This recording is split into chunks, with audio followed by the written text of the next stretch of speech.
This is episode 120 of Teacher Approved. Hey there, thanks for joining us today. We are so excited because today we get to share with you our interview with Ashleigh from Rainbow Skies for New Teachers, a podcast that we love. Ashleigh is one half of Rainbow Sky Creations, an Aussie duo dedicated to helping teachers survive and thrive the ups and downs of teacher life.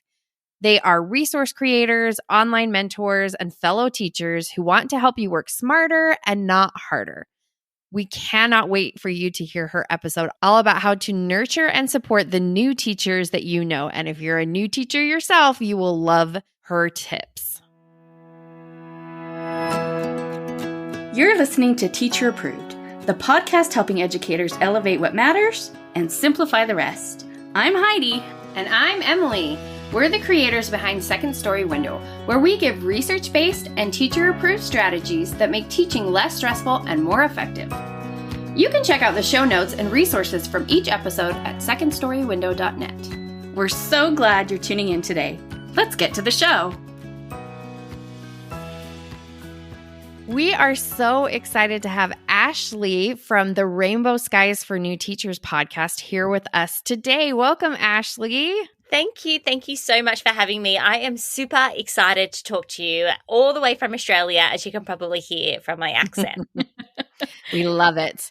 And you and your partner, Alicia, love supporting new teachers. Is that right? We sure do. We remember what it felt like to be a new teacher. It was many years ago now, but we can still remember what it felt like, that feeling of overwhelm, that feeling of there's so many things to do. I'm just not sure where to start, where to go, how to get help. So we want to make sure that we're those people for new teachers. If they don't have someone trusted in their school or they don't have a community that they can lean on, they can come and join us in our community.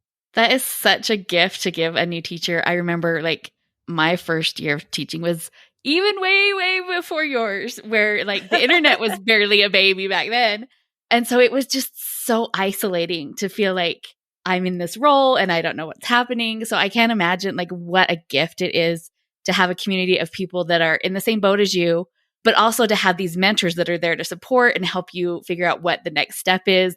So many decisions have to be made as a new teacher. And so to have some hand holding has got to be such a gift for our new baby teachers that need our support if we want to keep growing our profession. Yeah, absolutely. So Ashleigh, what are some common concerns and worries that you think new teachers face? I think that this list really is endless, but don't worry, we won't talk for an hour about this. I'm just going to give you some of the common ones, but I think the first one really is around the idea of imposter syndrome. And if your listeners don't know what imposter syndrome is, it's when you go out and you're doing your job and you feel like everyone is going to somehow work out and figure out that you don't know what you're doing, that you're not supposed to be there.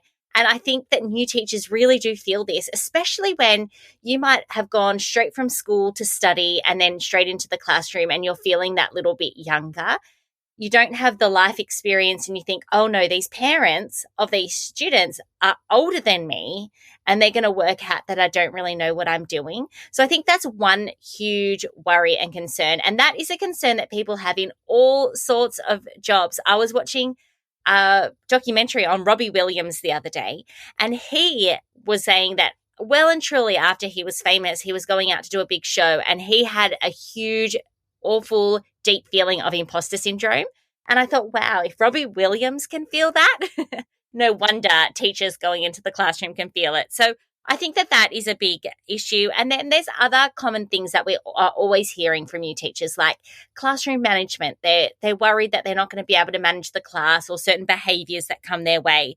They're worried about fitting all the curriculum in. How do I fit all of the stuff in? And there's always seems to be things being thrown at you left, right, and center. And to any new teachers out there that are listening, this gets easier over time because you learn how to handle all of those things being thrown your way. But that is another concern. And then, of course, parents is a concern too. Dealing with parents, talking with parents when they have issues and you're not quite sure how to help them or they're cranky. And I mean, as a veteran teacher, sometimes I feel a little worried about parents too. Oh, yeah, definitely. Parents can be scary. One of the things we like to say to our new teachers, though, is that when parents come in, their job is to advocate for their child. So that's their number one job. And that is all that they're doing. They're just being mostly protective. It's not generally about you. It's generally their emotions are high because they're talking about their own child. So sometimes we need to remember that and just remove ourselves. Like, it's not personal. Yes, I love that. So what can new teachers do to best set themselves up for success? Well, there's a few things that they can do to set themselves up for success, but it's all really, in my opinion, it's mindset based.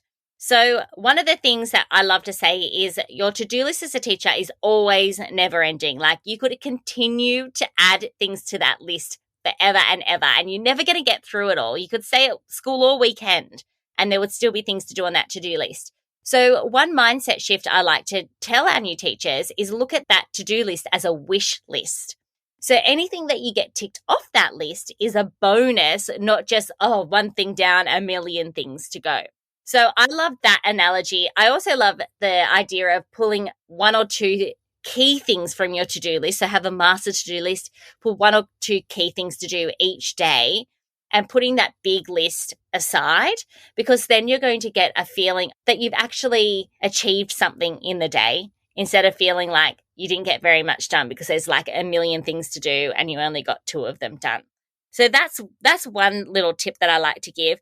Another one is choose an afternoon after school to make completely yours and make it the same afternoon each week. And when I say that, I mean get yourself all packed up. When the bell goes and you finish all of your duties and anything that you have to do, leave school straight away and go and do something for you. It might just be going for a walk. It might be indulging in a hobby that you enjoy. You might love drinking coffee, so you can go and grab a coffee with a friend or read a book, anything that you enjoy. If you're a parent, maybe you want to just go and have some quality time with your kids that afternoon. But leaving school that afternoon and making it a weekly routine can really be helpful, because I think all of the time, let's be honest, you could stay at school really late just to try and get ahead of the game. And what we need is time for ourselves to refresh and re-energize, because the more that we are refreshed and re-energized, the more that's actually going to help you be a good teacher. And I think that we need to remember that to be the very best teacher that we can be, we need to be rested. We need to be feeling good within ourselves. We need to make sure that we fit in all of those things that really fill our bucket, really fill us up. Hobbies, connecting with people that you really enjoy connecting with. So you don't want your whole life to become about school. At first, that might seem fun, but over time it wears you down and you get resentful.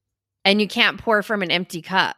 No, you really can't pour from an empty cup. I think if we keep that in the top of our mind and just remember, if you are not caring for yourself, then in turn, you're not really caring for your students because they're not going to get what they need.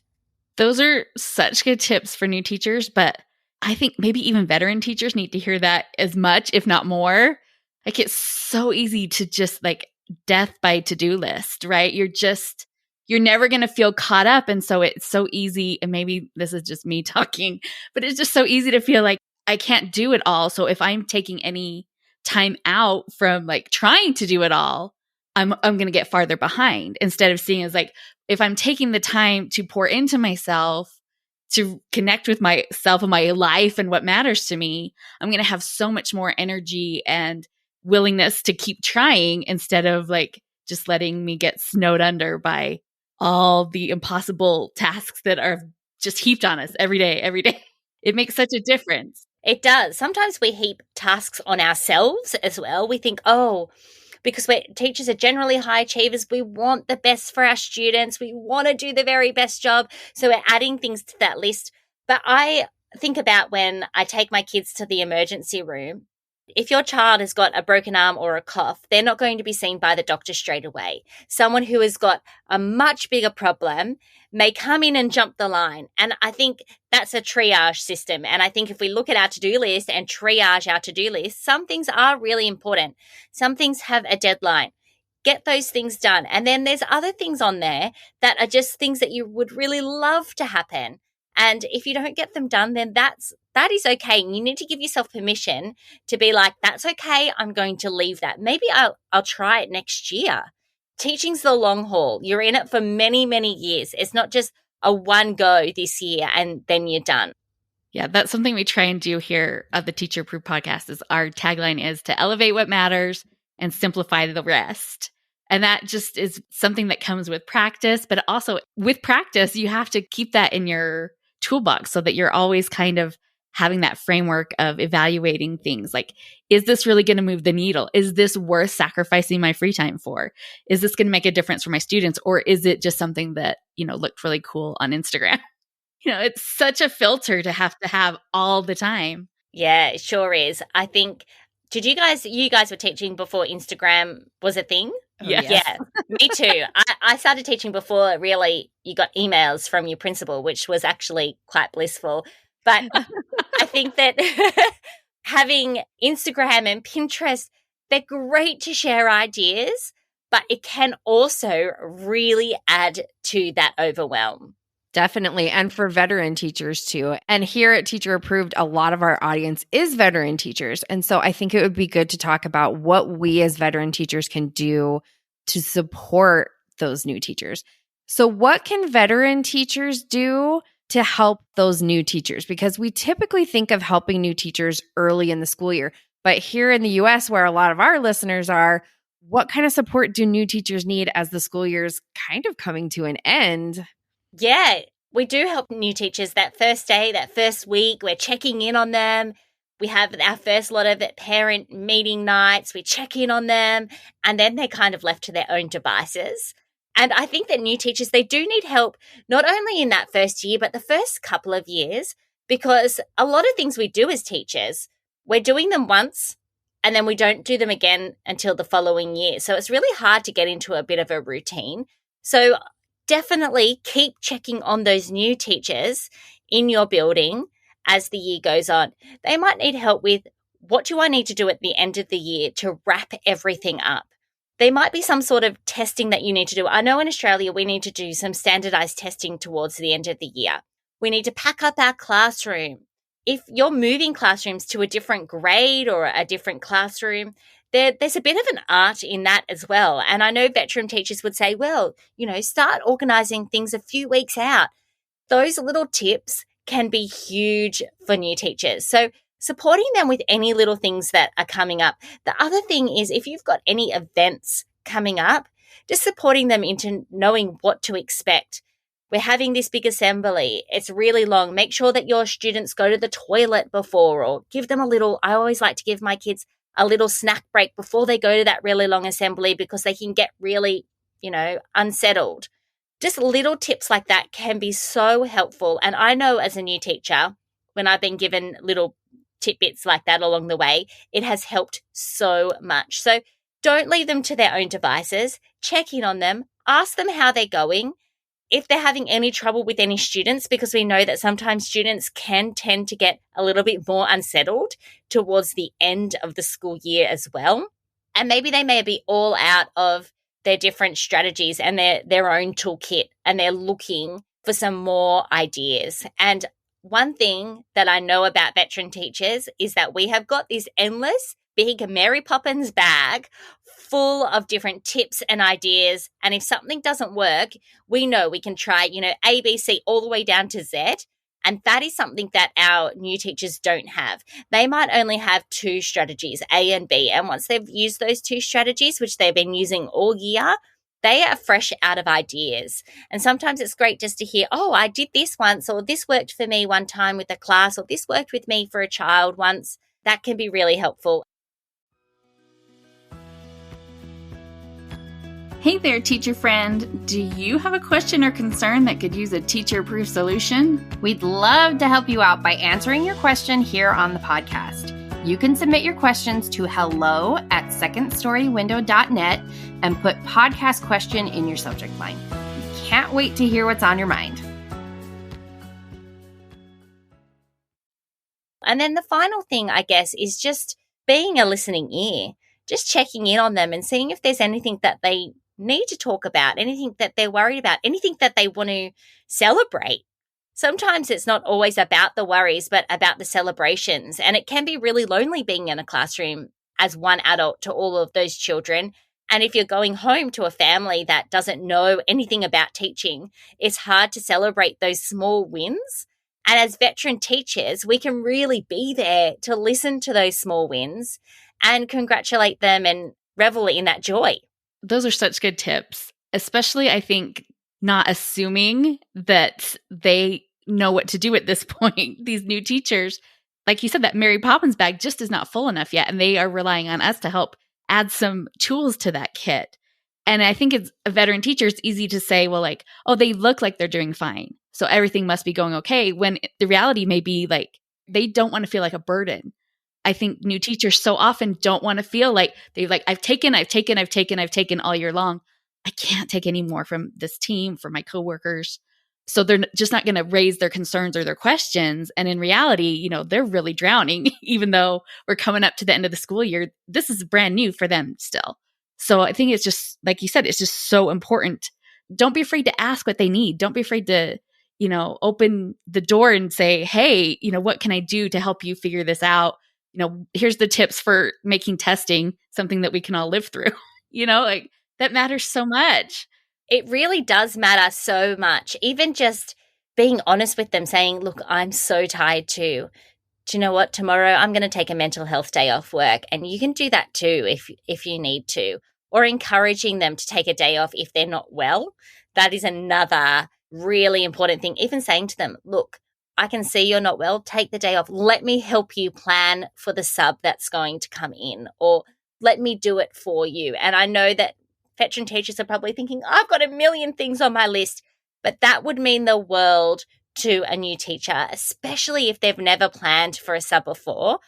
One of the questions I've been asked on podcasts before is like, how do I plan for a sub as a new teacher? And as veteran teachers, that just comes naturally, but we forget that everything is a learning curve for them.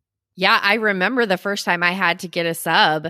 It was really early in the school year because as a new teacher, I had to go to a new teacher training and just being like, oh my gosh, what am I even supposed to do? And luckily, Heidi was already teaching and she taught the same grade as me. And so she's just like, this is the sub plans I like to use in September. Here's what you need to add to it about your day. I mean, she helped me so much because I just had no idea. Like, I don't even know what I need to know yet. How do I know what a sub needs to know?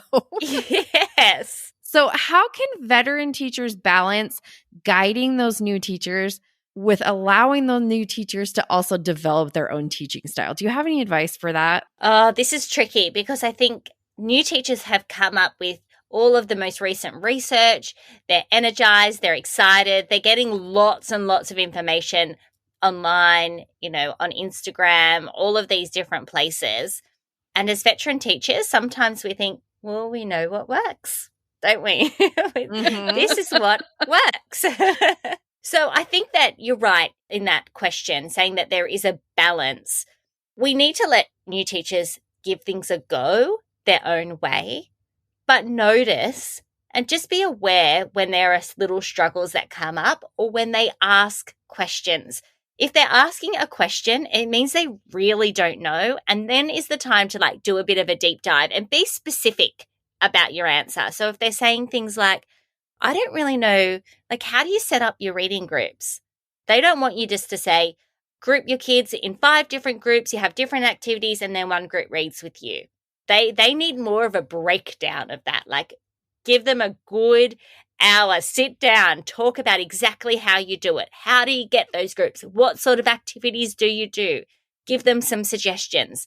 But if you feel like they're going off and they're giving things a try, encourage that as well. I think there is a fine line, and it's just like our students.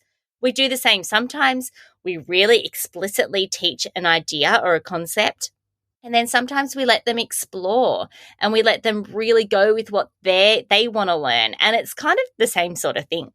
And I also think it's important as a veteran teacher to be open to the ideas that a new teacher can bring. They have had different experiences and different training and different opportunities to learn than, we've had while we're in our own classrooms teaching. I know when I was a new teacher, I started doing morning meeting. I don't know if you're familiar with that in Australia. Yeah. And it wasn't anything that was happening at my school at the time. And it really meant a lot to me that some other teachers at my school became interested in it. And like, I was given time on a professional development day to teach the faculty about morning meeting and the benefits it brought to my classroom. Like, as a brand new first year teacher, that meant a lot that they saw me as a professional. Like, they understood that I also had a point of view. I don't know, how to get my kids to sit quietly in an assembly yet. And I don't know how to deal with this recess fight, but I'm not coming at this completely empty either. So it's just so much give and take. And it's giving that new teacher a time to shine as well. I worked with a new teacher a couple of years ago, and she came in, she was so excited, and we were on a team. So I was a job share with another teacher that had been teaching for a really long time. There was another teacher that had been teaching forever as well, and then this new teacher. And she came in with the most exciting, fresh ideas. But I remember one of the ideas, she really wanted to do this special craft for Mother's Day. She had it in her head. She really wanted to do it. And the other teachers just shut it down. They said, it's going to take too long. It's going to be so messy. It's going to be hard to manage. And, that was right. But in the grand scheme of things, it would have been much better if we just gave that one a go and been on her team. And then she probably could have learnt that for herself. Or she might have said to everybody, you know what, I did it this way and it wasn't so messy, or it wasn't so difficult to manage the kids. So I think sometimes that we can be quick to shut down their ideas, but it's really good to take them on board. Like, the morning meeting is a perfect example. I can see veteran teachers saying, oh, well, that's just more time out of our day. And I like the kids to come in and silent read because it gets them all settled. And then we just get straight into the curriculum. But as we know, there's so many benefits to everyone sitting down and connecting like as a classroom community. And if they hadn't have had you as a new teacher giving that, modeling to them, then maybe they would have never known about it. As a result, the kids have really benefited. Yeah, like, we're all still learners, even when we're the teacher or the teacher of the teachers. Yes. We're still helping each other. And I think teachers love to help. And so it's really, I think, easy for most veteran teachers to want to take these new teachers under their wings and help them and love on them.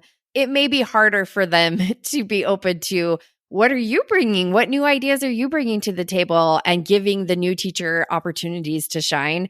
I think that might take a little more focused effort for most teachers who think they already have it all figured out, because we all think that. That is very true.